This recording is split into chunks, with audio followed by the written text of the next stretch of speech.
It's not alcohol in that mug, it's coffee, because I'm going to class. She's going to class. Who goes to class? I do. From time to time. JK, I do. Also, it's like 70 degrees outside right now, so I'm in a very good mood. It's literally like 9 in the morning.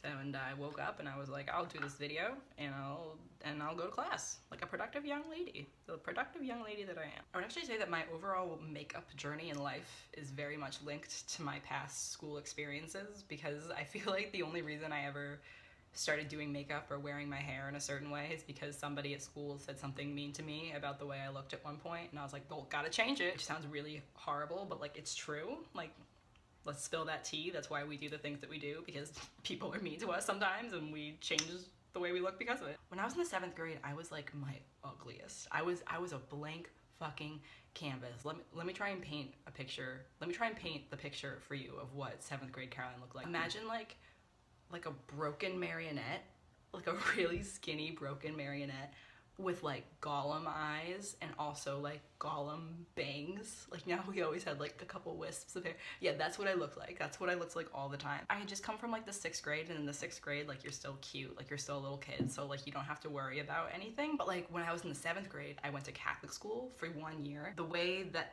the Catholic school system works is that you start kindergarten like a year earlier than like public school kids.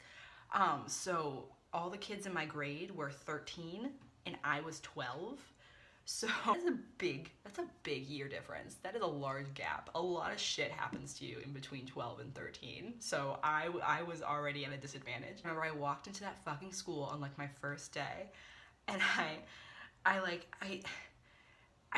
like a pretty easy school experience up to that point. Like, no one had really been mean to me. Like, no one had really like said anything directly hurtful to me yet. How it would work is you would wait in the cafeteria before class would start, and I walked up to this table and I sat down, and there was this little blonde girl sitting across the table, and like she clocked me from the minute that I like walked in with my marionette self. She was like, I'm gonna go up to this girl and I'm gonna tear her world apart. I'm gonna say one thing that's gonna completely shape the rest of her life. And she walked up to me and she like sat down, and I was like, hey, because, you know, no one had been mean to me yet. I didn't know. And she just looked at me and she went, do you ever brush your bangs? Like, and I was like, these bangs gotta go. They should have been gone yesterday. I gotta cut them off.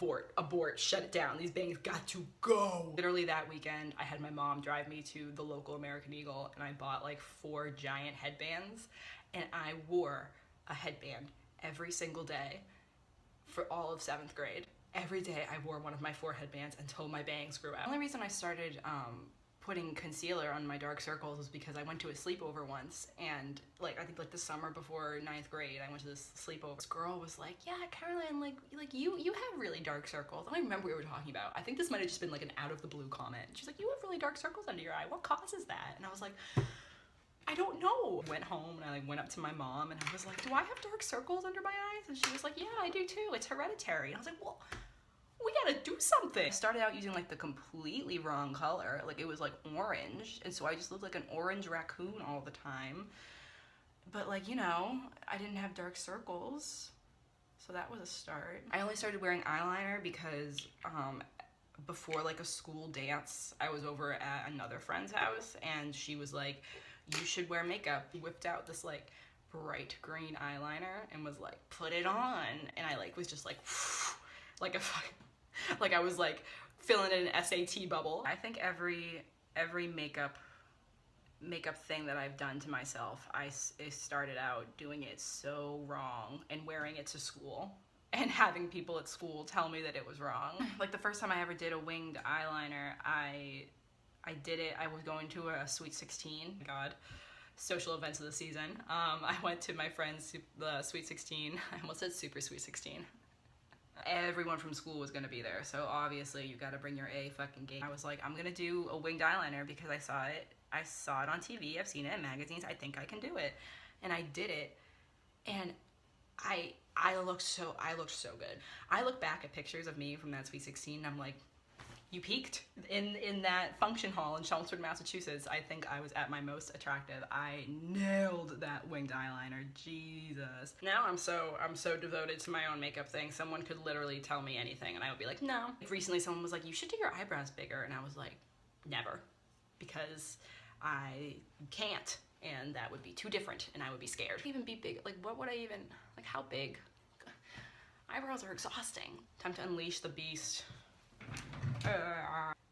Yeah, my hair isn't naturally wavy. This is what I have to do to achieve this. Oh no. Why am I Scarlett O'Hara from Gone with the Wind? What? Scrunch, scrunch. Scrunch, scrunch. Like that scene in Shawshank Redemption when they're watching that really famous old movie and he's like, I love when she flips her hair. It's like that. I'm done. I don't even know what time it is. I think I have to go soon. This was a spontaneous decision. Obviously, I'm not sticking to this weekly schedule. I'm gonna try to stick to this weekly schedule. I'll be better, I promise, if you care. Stay lit, stay woke, stay beautiful, and as my good friend Devin McHugh pointed out that I should say, stay home. See that? All right, bye.